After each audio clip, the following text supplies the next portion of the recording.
All right, well, finally made it back to the top of the mountain.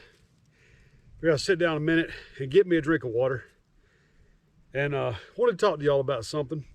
It's kind of been on my mind lately and on my heart, just to discuss in public, as I do feel this is part of my platform on YouTube. One of the reasons why I wanted to make this channel was to make all of y'all aware, about my faith and Christianity and stuff. And I don't want to sit here and preach at you. That's not the whole point. But I was going to ask y'all if y'all had ever seen the movie A River Runs Through It with Brad Pitt in it. It was years ago. It was one of his first movies. When I was growing up, it was one of my favorite movies because, it's about him and his brothers going out with their dad and just fly fishing. And they're just out in the middle of nowhere. I believe it's in Montana, if I'm not mistaken. And they just go out every morning that they get a chance and go out on the river and fly fish. And it's really in-depth, emotional kind of movie about the outdoorsman's connection to the outdoors and, to that river. And he talks about the river almost like it's a family member, like a loved one. It's kind of the same way that I feel about the ocean and about these mountains. Love the rivers too. I just haven't had that much experience on the rivers.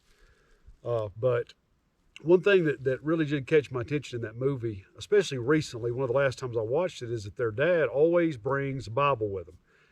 And he'll go and he'll sit on the riverbank. He may catch a fish or two and he may not. He may not even fish. He'll just sit up on the riverbank on a stump or on a log, and he'll sit there and read his Bible while he watches his boys fish.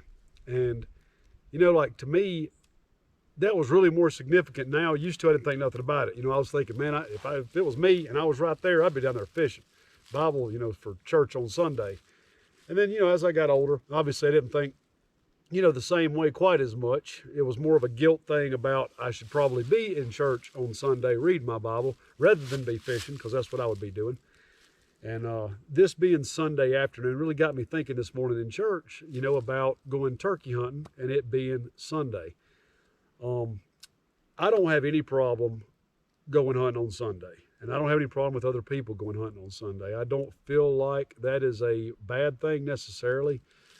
One thing, me personally, that I always struggled with was actually keeping God in my life when I was hunting on Sundays.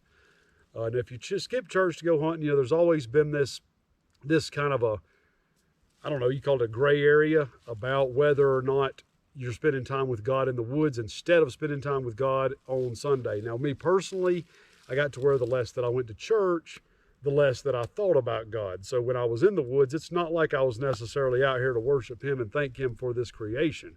It was more of a selfish, I got to get out there and hunt as many days as possible because I will not have an opportunity. Now, that being said, as I have gotten older in the last couple of years, after what I've been through, I have realized that I can come out here and I can enjoy this without being in church and worship God at the same time. Now, I feel like that's very important to keep in mind, though. Don't ever think that just because you're out in God's creation is the same thing as you are keeping him in mind, keeping the Sabbath holy, that kind of thing. It's a very slippery slope. You want to make sure that you're keeping him in mind if you're out here, and make sure that you are keeping him number one priority in your life. Just because, this is a beautiful place. This is a lot more beautiful to me than the inside of a church building. Now, I personally have felt very condemned in the past going hunting on some Sundays when I feel like I should have been in church. And I've also felt like I have been in church before and not felt like I needed to be in church, that I needed to be in the woods where I actually felt closer to God. But, with a good balance and, a Bible alongside your side, it's kind of like on the river runs through it. He was always reading that Bible, even though he was out there in the middle of it and could be fishing. I did see the beauty the last time that I watched that movie.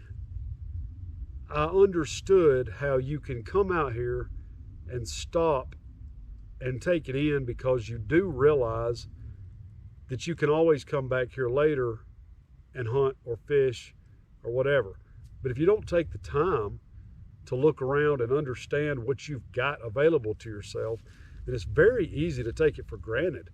And not just that, but it's easy to forget God. And if you're going to hunt on Sunday and hunt on Wednesday, and a lot of people work on Saturday and Sunday, you know, and like I said, I'm not judging anybody. I mean, I do the same exact thing. It's just something that's been, I think, that God has brought to my attention, and that I feel like I need to share, because maybe you haven't thought about it, but it will hold me more accountable just to make sure that it's something I keep as a priority. And I really am glad that I've gotten to that point in my life to where I can come out here, and like I brought my Bible this time just to sit out here and stop for a second in the middle of all the trying to be successful. You know, I could have gone turkey hunting this morning, but just didn't feel like the thing to do. I felt like I needed to go to church this morning, so that's what I did. And after church, the second I got out, I just couldn't wait to get out here in the middle of the woods. Now, where I'm at right now, it's not turkey season yet. Wanted to go do some scouting for deer season, so that's what we're doing. But it feels good to have the option to sit out here and relax and read my Bible and enjoy creation, rather than feeling like it has to be an opportunity for success. Because, you know, knowing God as my Savior is already success. I mean, that I've been so successful in the past with hunting and fishing. I mean, I don't necessarily need to do any more to consider my life a blessing and consider myself successful as an outdoorsman. But to have gotten to the point spiritually to where I don't need to hunt or fish, but where it feels more like a blessing to me rather than an opportunity. I do like the feeling of being able to sit here like he did on the movie and just take it all in and be able to watch it for a minute, instead of getting in such a hurry to get in and out and to be secretive. You know, I've gotten some criticism about putting these scouts on here about, you know, scouting public land. And this forest that I've got beside my house, man, I love this place. It's beautiful. The place is huge. And am I worried about somebody coming in and hunting? No, because I get here so early in the morning. If somebody beats me in here to where I'm going to go, more power to them. They deserve the spot more than I do. And I do try, you know, to get in here before anybody else. I want to try and if I find a good place, I want to be the first one in here, be able to hunt it. But at the same time, I feel like a lot of good men that have got a lot of great secrets and great information, I think they die with those secrets a lot of times. And I think that it would have been maybe more of a blessing to them to have shared some of that during their lives. I think that a lot of them, you know, maybe not want to share. I mean, I'm not saying share where you're sitting and share what tree you're climbing, but I do think that sharing information and having that camaraderie of hunting, I think a lot of it has disappeared along with those secrets. Like, people have gotten to where they're so worried about what somebody else might know or might find out about what they're doing, that they end up closing themselves in this little box, you know, and they don't get to share it with anybody. Their friends get fewer and fewer and fewer, and all of a sudden that old-fashioned experience of the hunt and of the chase and of the, you know, whatever, it's just lost. You know, and everybody now is out for themselves. Everybody's broken up into teams or broken up into individuals, and we've just made it all about our individual success rather than just enjoying this big, broad, you know, outdoor experience. And, you know, there's not that many of us. I mean, in the scheme of things, compared to the population of the United States, there's not that many of us, and we can't afford, you know, to seclude ourselves and to fight amongst ourselves about whose spot is whose and who's putting what on social media and how we deserve to be able to hunt here, but not these other people. You know, if you want to do it, go do it. I mean, the people that I know that are the most successful at it, most of them are willing to share with other folks. And the fact of the matter is, everybody knows those people anyway. If they're successful already, they know what they drive, they know where they live half the time, and most of the time they know where they park to hunt.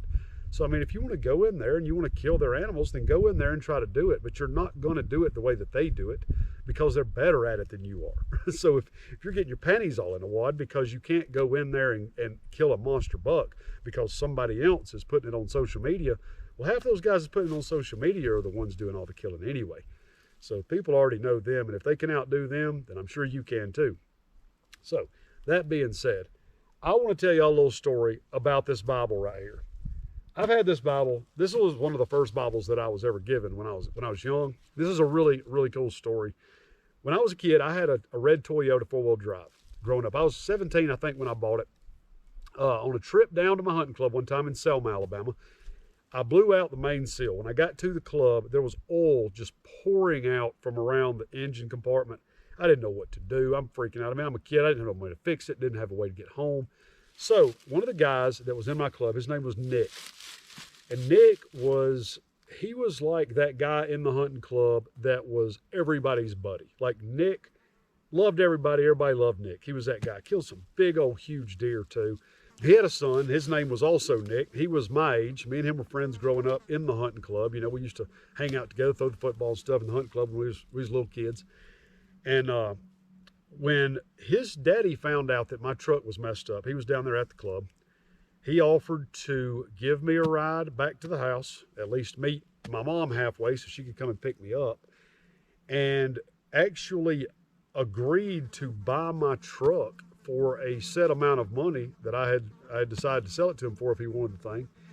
And he was just going to go ahead and pay me for the thing, leave it there, get my mom to pick me up so I could head back to the house. And Nick owned his own car dealership. He owns jewelry stores, stuff like that. Super good guy. And I was ready to let the truck go, didn't know what to do, and was happy to sell it to him. But all that being said, this was, years ago, at least 20 years ago.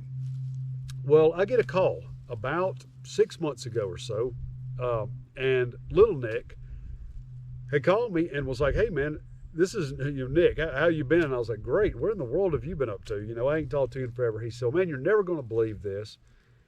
He said, "But I have got something of yours that I need to return to you." And I said, "What? What in the world?" And I had no idea what he was talking about. So come to find out, my Bible was in one of the little back compartments of my extended cab on my Toyota. It's where I always kept it. Thought I had lost the thing. I had no idea where my Bible had gone. No clue. So for all these 20, 25 years that I think this thing was lost, it was sitting in that Toyota truck. Well, his dad had gotten the thing out, found it, told his son, "Hey, you need to get this thing back to Daniel. I'm sure he wonders where it's at, And he was like, "Okay." Well, he's had this thing ever since then. And now several years ago, his daddy passed away.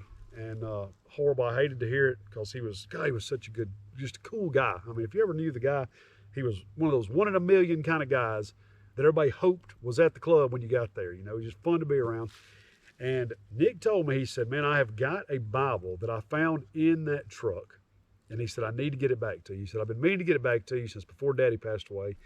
He said, "And now that he's gone," he said, "every day I see that thing, I just feel like my daddy is turning in his grave, looking down for me from heaven, saying, if you don't get that Bible back to that boy, I'm going to haunt you until the day you die." That was his words, not me making this stuff up. That's what he said, man. It was really a cool story, and he wrapped the thing up, and put it in a box, sent it to me in the mail, and I just got it. It was been probably 6 months ago or so, and I just happened to be thinking about that this morning when I was in church for some reason. I don't know what brought it up. I was like, I'm going to take that Bible out to the forest today, and I'm going to read it, and I'm going to just share the story just because I thought it was a cool story, and talk to y'all about, A River Runs Through It. Y'all really ought to watch that movie because it's just a cool movie, and it's just, it puts everything back in perspective as to God's place, not just in our lives, but in the making of all of this, and in the long, scheme of things, during our success and during our failures, to make sure that we just keep this first. If you don't want to go to church on Sunday, don't. If you feel like you ain't found the right church, don't. But I beg that you keep this in mind and keep praying about what you need to do. Because if you do need to be in church and God feels like that's a place in your life, He will find the church for you, and He'll find a place to put you or find people to put in your life that will guide you in the right direction as to what you do need to be doing. Just don't feel like for a second that you can walk out into these beautiful woods and in these beautiful places, and because of the way it makes you feel, that you're still doing the right thing according to the Scripture. Because you just got to make sure that you're doing that part in your life to fulfill God's purpose for your life. And that right there is so, so, so important. And I just want to make sure that when we all die and it's our last days, that when we get up there to heaven, that we're all looking at one another and not wondering where somebody else is at. You know, it's just very important to me that I tell y'all that. I love y'all. I'll be praying for y'all. God bless. We'll see y'all in the next video.